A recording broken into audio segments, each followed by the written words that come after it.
হাত দিয়ে চোখ দুটো কচলে নিয়ে তাকাই আবার, এটা স্বপ্ন বা বিভ্রম নয় তো? না, এ যে বাস্তব। মাথার উপর সিলিং, পায়ের নিচে মেঝে উধাও। নিজেকে আবিষ্কার করলাম খোলা আকাশের নিচে। হ্যাঁ, 17,800 ফিট উচ্চতায় সুস্থ অবস্থায় গুরুদম্বার লেকের সৌন্দর্য আর কালা পাথরের জীবনের প্রথম বরফ দেখা আমার জীবনের অন্যতম একটা প্রাপ্তি। নমস্কার সবাইকে, বং টেলস চ্যানেলে সবাইকে স্বাগত। আজকের গল্পে আমি দেখাবো আমার জীবনের প্রথম ফ্রিজ ছাড়া অন্য কোথাও বরফ দেখার অনুভূতি এবং পৃথিবীর সর্বোচ্চ লেকগুলির মধ্যে অন্যতম গুরুদম্বার লেকের সৌন্দর্য। গল্পের ধারাবাহিকতা বজায় রাখতে নর্থ সিকিম পার্ট 1 এবং 2 দেখার অনুরোধ রইল। লিংক ডেসক্রিপশন বক্সে দেওয়া থাকবে। শুরু করা যাক north Sikkim tour part 3। Lachen থেকে সবাইকে গুড মর্নিং। তো আগের দিন গ্যাংটক থেকে লাচেন আসতে আমাদের অনেক দেরি হয়ে গেছিল, তাই আমরা ডিনার সেরে ঘুমিয়ে গেছিলাম। ডিনারে ভাত বা রুটির মধ্যে যে কোনো একটা নেওয়া যেত, আর সঙ্গে ছিল চিকেন। এখন বাজে সকাল 6টা। আমরা বেরোচ্ছি গুরুদম্বার লেকের জন্য। টেম্পারেচার মোটামুটি -3। নর্থ সিকিম পুরোটাই আর্মি প্রোটেক্টেড এরিয়া। আমাদের হোমস্টের উল্টো দিকেই একটা আর্মির ক্যাম্প ছিল। যেই ঠান্ডায় আমরা হ্যান্ড গ্লাভস ছাড়া হাত পকেটের বাইরে বের করতে পারছিলাম না, সেই ঠান্ডায় ওনারা 24 ঘন্টা ডিউটি দিয়ে যাচ্ছেন। রাতে টেম্পারেচার -7 এরকম চলে গেছিল, কিন্তু তখনও ওনারা ডিউটিতে ছিলেন। ভিডিওতে দেখতেই পাচ্ছেন ওনারা ভোর 6টার সময় সারিবদ্ধভাবে বেরিয়ে পড়েছেন ওনাদের ডিউটির উদ্দেশ্যে। প্ল্যাটিও ক্যাফে। এই ক্যাফেটা আমাদের হোমস্টের উল্টো দিকে আর্মি দ্বারা চালিত হয়।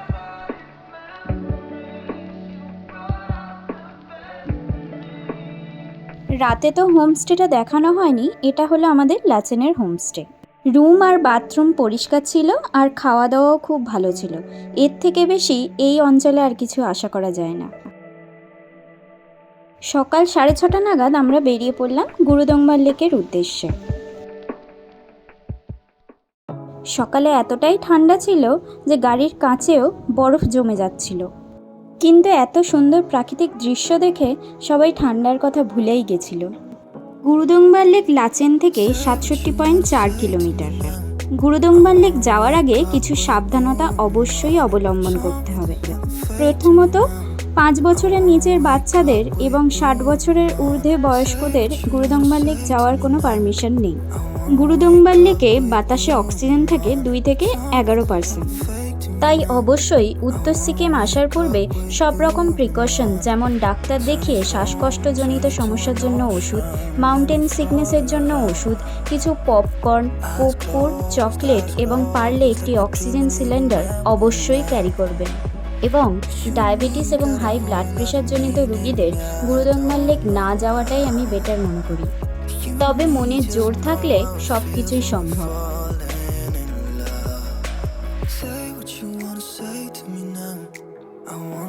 গুরুদম্বার যাওয়ার পথে প্রথমে আমরা যাব থাঙ্গু ভ্যালি। থাঙ্গু ভ্যালির দূরত্ব লাচেন থেকে 34 কিলোমিটার এবং উচ্চতা 12,800 ফিট। যেতে সময় লাগে 2 ঘন্টা।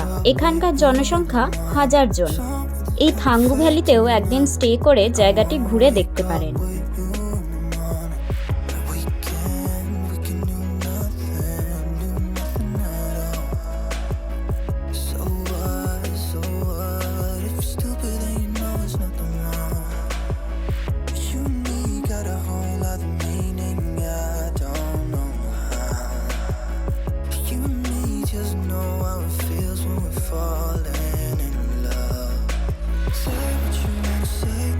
দেখতেই পাচ্ছেন বারবার কাচের গায়ে বরফ জমে যাচ্ছে।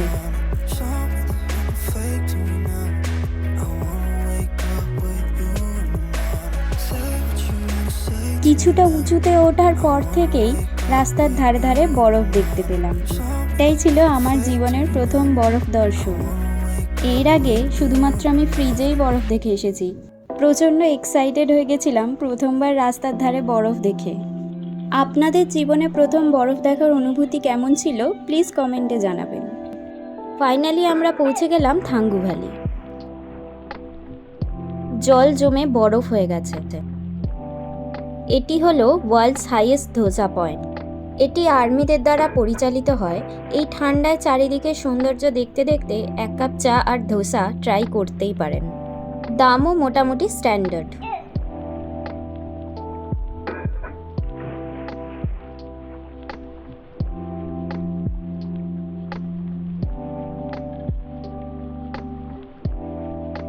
এখানেও ইন্ডিয়ান আর্মির একটা ক্যাম্প ছিল, একটু ঘুরে দেখছিলাম। আবার বেরিয়ে পড়লাম থাঙ্গু থেকে গুরুদংমার লেকের উদ্দেশ্যে। কিছু কিলোমিটার ছাড়াই আর্মিদের ক্যাম্প চোখে পড়ছিল। পৃথিবীর সর্বোচ্চ লেকগুলির মধ্যে অন্যতম এবং ভারতের সর্বোচ্চ লেক হলো গুরুদংমার লেক। 290 একর জমি জুড়ে রয়েছে এই গুরুদংমার লেক। বৌদ্ধিস্ট, শিখ এবং হিন্দুদের মতে এই লেক একবার পরিক্রম করতে পারলে মনের সব ইচ্ছা পূরণ হয়। এই লেকের জল অত্যন্ত পবিত্র বলে মনে করা হয়। 8th সেঞ্চুরিতে বৌদ্ধিস্ট সন্ন্যাসী গুরু পদ্মাসম্ভবা, যিনি গুরুদংমার নামেও পরিচিত, উনি এই লেক আবিষ্কার করেন এবং ওনার নামেই এই লেকের নাম গুরুদংমার হয়। বলা হয়ে থাকে ওই অঞ্চলের মানুষের জলকষ্ট দেখে গুরুদংমারের আশীর্বাদেই ওই লেকের এক অংশের জল বছরে কোনো সময় জমে না।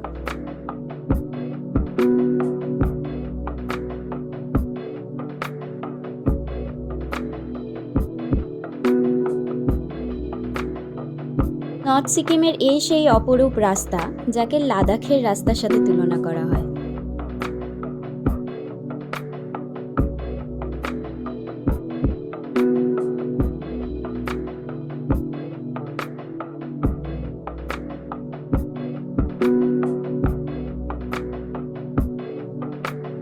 যাওয়ার পথে রাস্তায় দেখা মিলল কিছু হরিণের।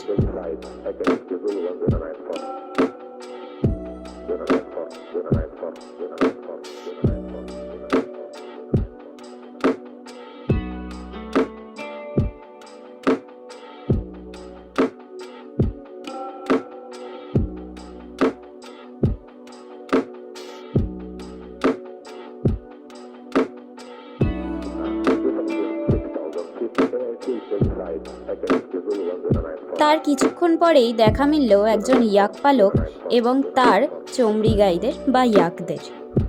ইয়াক পালকেরা এখানেই থাকেন এবং আবহাওয়া অনুযায়ী নিজেদের বাসস্থান পরিবর্তন করে।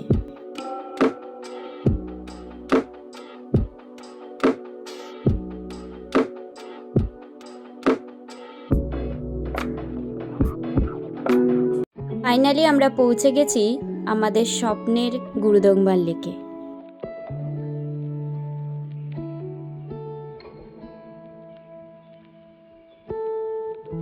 প্রচণ্ড শ্বাসকষ্ট হচ্ছিল, কিন্তু মারাত্মক এই ভিউ দেখে সব ভুলে গেছিলাম।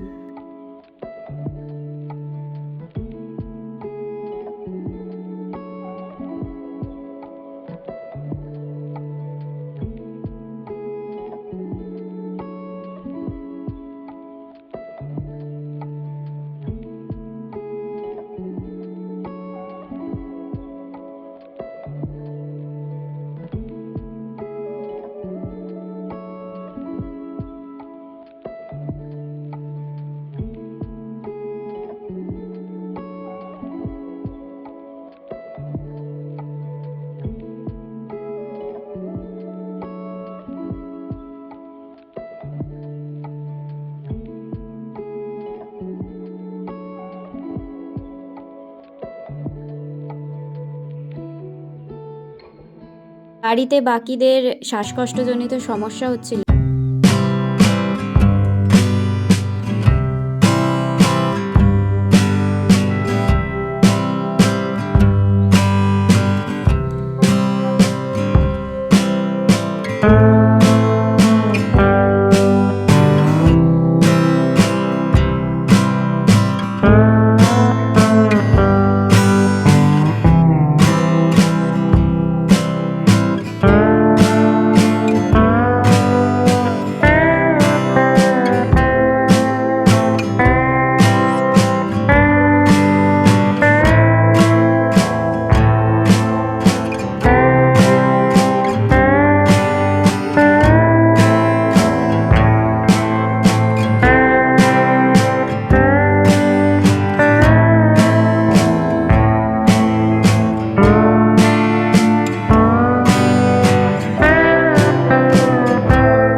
ফাইনালি আমরা প্রবেশ করে গেছি বরফের রাজ্যে।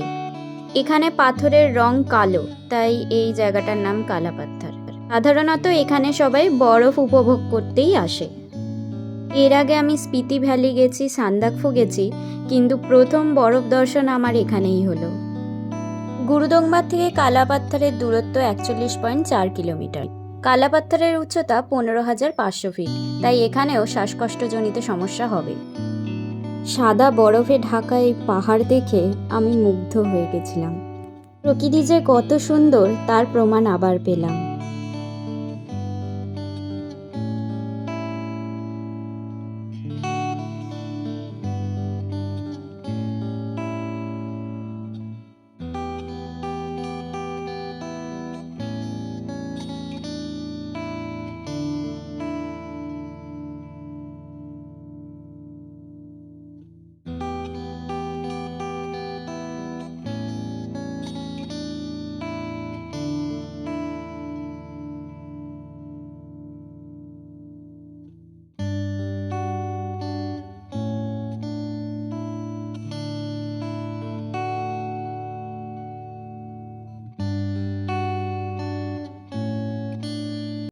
বরফে একটু নিচে কুদে নিয়ে আমরা চলে গেলাম আবার লাচেনে হোমস্টেতে।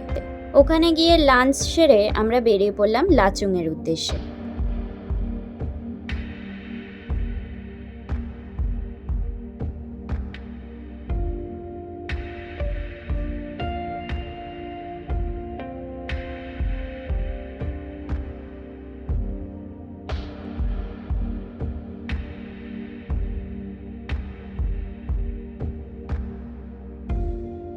ড্রাইভার দাদার এক বন্ধুর গাড়ি খারাপ হয়ে গেছিল, তাই আমরা দাঁড়িয়েছিলাম। লাচুং যাওয়ার রাস্তায় পড়ল এই ওয়াটারফলসটি। এটির নাম অমিতাভ বচ্চন ওয়াটারফলস।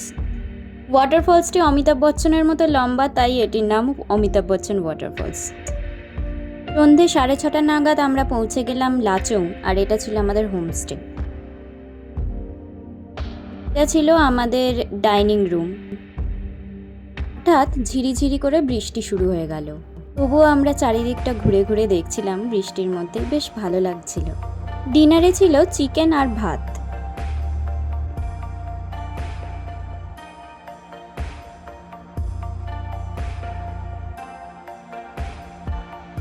তো এই ব্লগটা এখানেই শেষ করলাম। আবার আসবো নর্থ সিকিম পার্ট 4 নিয়ে। ভালো লাগলে প্লিজ সাবস্ক্রাইব করে দেবেন। টাটা।